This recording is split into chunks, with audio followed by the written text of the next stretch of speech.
Hello everyone, thank you for joining in. The topic for this session is common API vulnerabilities and how to effectively use Postman for API security testing. A little bit about me. I am Rana Kothaga. I am a security engineer here at Postman. So without further ado, let's get started. So what are your takeaways from this session? Uh, During this session, you'll know what are some of the most common API vulnerabilities, how severe they are, and how simple it is to find them using Postman. If you are a developer, you will learn why following an API first workflow will make your security team really happy. If you are a security engineer, you will learn how you can make your life easy by automating most of your API security tests. And not just that, the cherry on the top is Postman will personally ping you whenever an API fails your automated security test. That doesn't sound half bad, right? So let's begin then. So let's look at the history first. It is 2017, and OWASP has again included broken authentication in its list of top 10 vulnerabilities for web application. It is still the second biggest security risk. 2 years after that, in 2019, OWASP now creates a dedicated list of top 10 vulnerabilities for APIs, the OWASP API Top 10. Now, the question would be, why OWASP created a separate list for top 10 vulnerabilities in APIs? To understand that, let's look at a study published by Gartner, a global research and advisory firm, which predicted in 2019 that by 2022, API abuse will be the most frequent attack vector, resulting in a data breach for enterprise web applications. Now, we are in 2021. If, if you look at the recent data breaches or recent API breaches, that statement by Gartner isn't far-fetched. All the worst data breaches that happened in the recent times had broken authentication or API abuse at its core. In security, we can learn so much from looking at others. And it is time that we have a serious look at the problem of API security. With that in mind, let's understand what are some of the common API vulnerabilities and how we can find them using Postman. So this is the list of top 10 API vulnerabilities published by OWASP in 2019. Today, due to the time constraint, we are only looking at the three of them: the broken object level authorization, broken user authentication, and the broken function level authorization. You can find a detailed explanation of all these three and other vulnerabilities in the OWASP website linked below. Now let's understand what are these vulnerabilities and how we can test them, how we can find those vulnerabilities in your APIs. Okay, so let's first look at the broken user authentication. In both OWASP API Top 10 and OWASP Web Top 10, broken authentication is the second most commonly found and exploited vulnerability.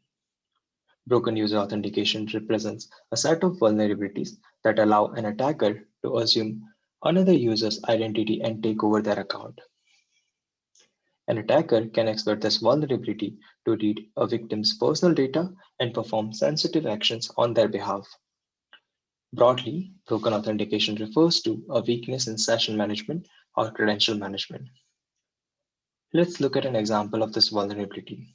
A security researcher found the broken authentication bug in Microsoft Outlook, which allowed him to read email messages of any Outlook user. In this case, Microsoft servers were using unsigned JSON web tokens, which represents a flaw in session management that allowed him to access any Outlook user's email messages. So now you know what is broken user authentication. Uh, let's see how you can test if your API has this vulnerability or not. Here I have a sample API for a customer management system. These are simple CRUD APIs for managing a user's contract with a company. So how do I test for broken authentication in this get contract API? This API requires a user access key. to access any to communicate with the server. Here, uh, when I hit this endpoint with the user access key, I get the response back.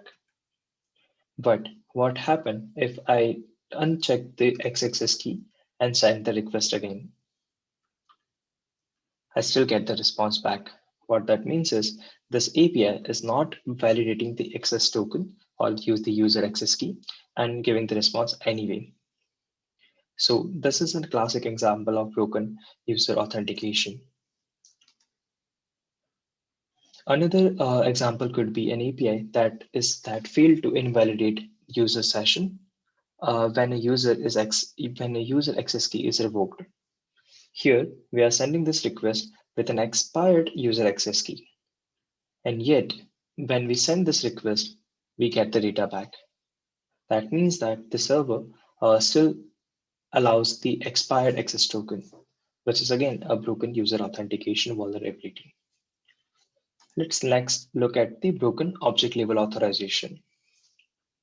Broken object level authorization, also known as BOLA, uh, is the most commonly found and exploited vulnerability and is ranked #1 in the OWASP API top 10 list. Here, when I say authorization, I mean that the user is actually authenticated or logged in, but does not have the required permission to perform an action. This vulnerability is also known as Insecure Direct Object Reference or IDOR. IDOR allows an attacker to access an object or a resource given that they provide its identifier. And IDOR when combined with enumeration attack has the capability to retrieve the entire object database. One example of this vulnerability was seen in the YouTube API, where the vulnerability allowed an attacker to upload a video to any YouTube channel as unlisted.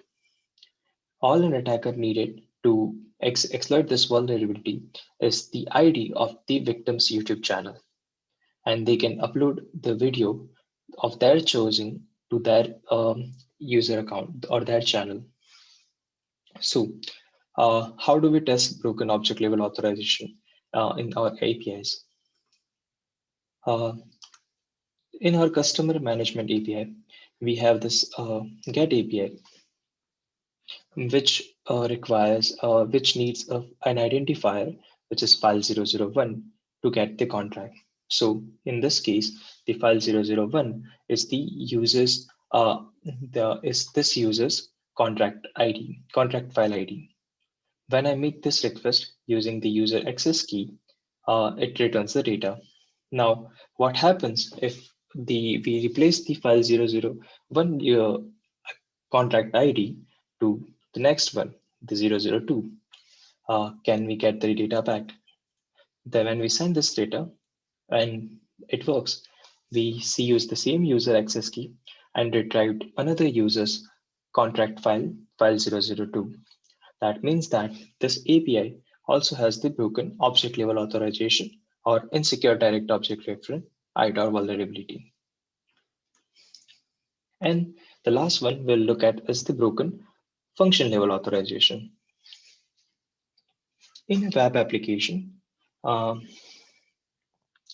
there could be different user roles, such as an admin, user, guest, and many other depending on the application. The rules that These roles might have different privileges. For example, an admin user can add or remove users, but a user who has a guest role should not be able to do that. This vulnerability, the broken function level authorization, allows an attacker to exploit an improper access control check in the APIs for those different user roles to gain access to other privileged users' resources and function. So, for example, due to this vulnerability, the guest users can now add or remove other users, right? Which is this function or this functionality was earlier limited to only admin users, but now guest user can also perform the same actions. There are multiple reasons why a function level authorization could be broken. Incorrect implementation of RBAC, a rule-based access control system, could also introduce such issues.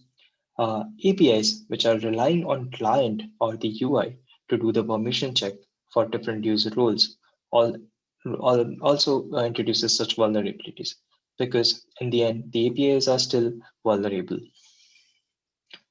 An example of this vulnerability was found in OnePassword. In the app, a vault admin can view vault activities, but a user with a guest role cannot view them.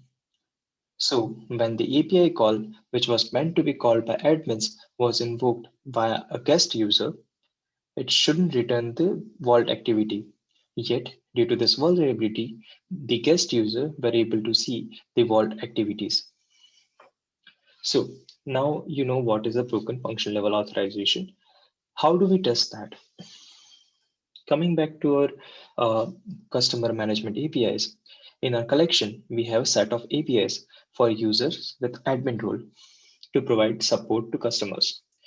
Uh, when an admin user makes the get contracts API call, all the contracts for for that company, they can an admin can retrieve all the contracts for that company for all the users.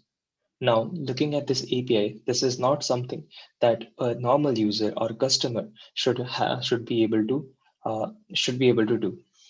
So here, when we replace the admin access key with the user access key, we should not get the response back. Yet, when we make this API call, we are able to get that.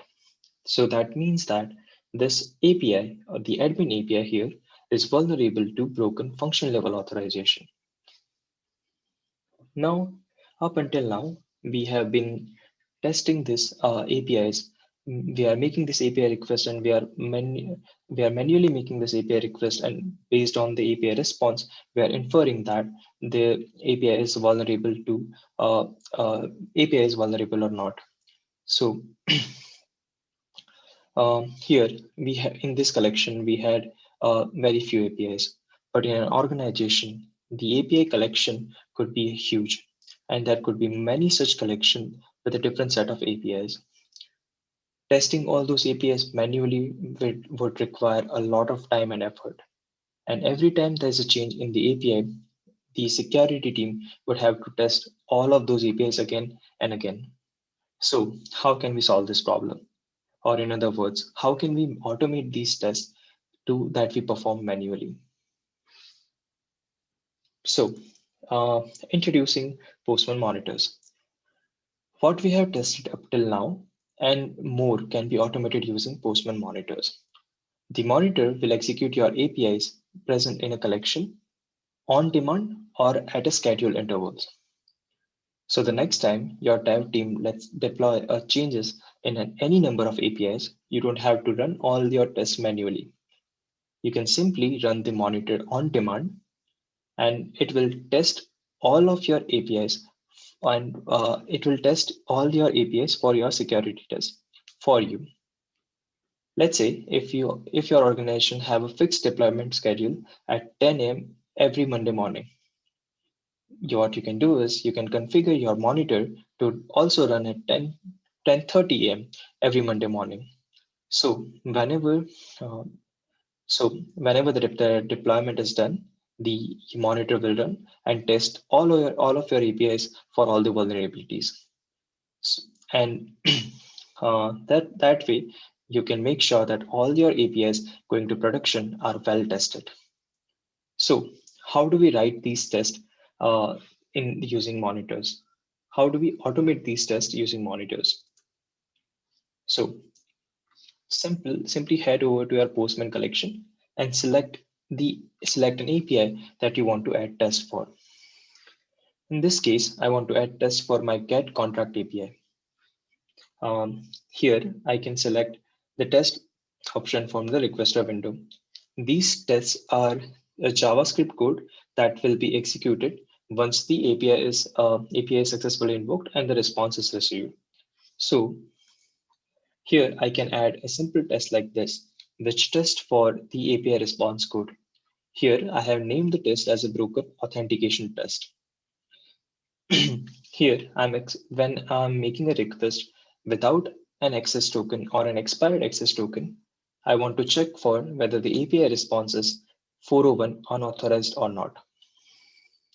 Similarly, you can add tests for broken object level authorization and broken function level authorization.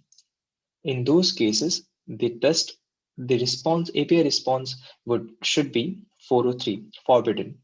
So you can replace the 401 to 403 and the respective test name there to write those tests.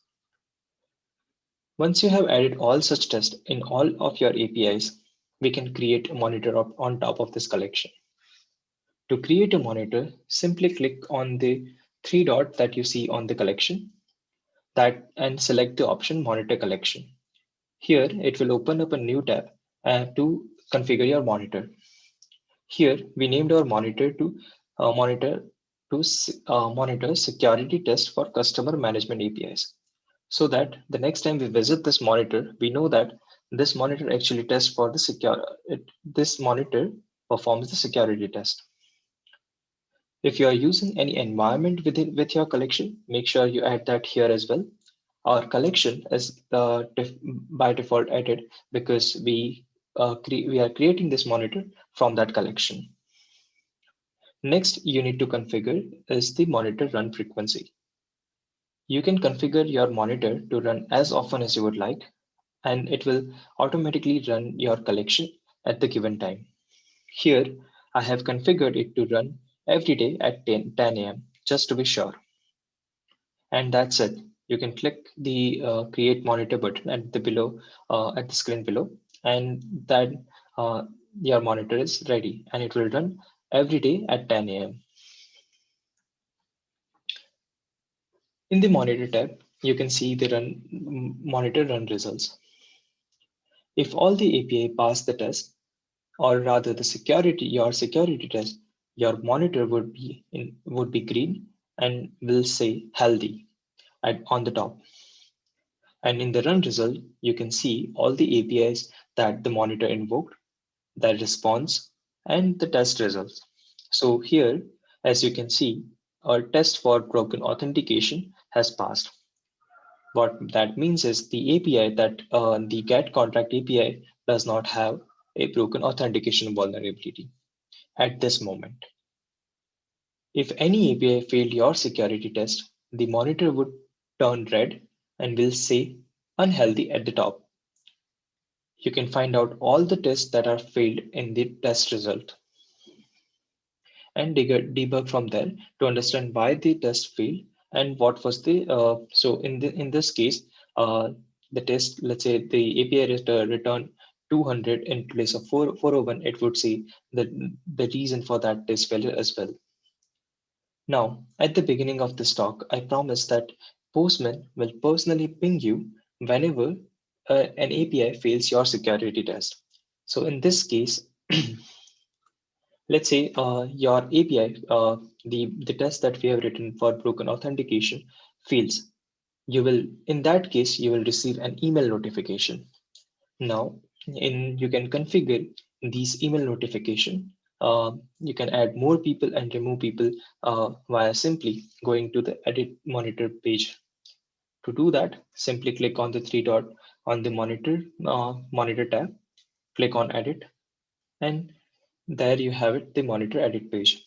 Here you can add up in the additional preferences, you can add up to 5 email notification recipients. So whenever a monitor fails or your API fails a security test, it will inform all of those people whose email address you have added here immediately, and we can take an action from there. And when that happens, this is what you'll get in your inbox. Here, as you can see, the get contract API failed my broken authentication test. Now, this test to me is self-explanatory. So I know that the API response should be 401 unauthorized, but the API returned 200.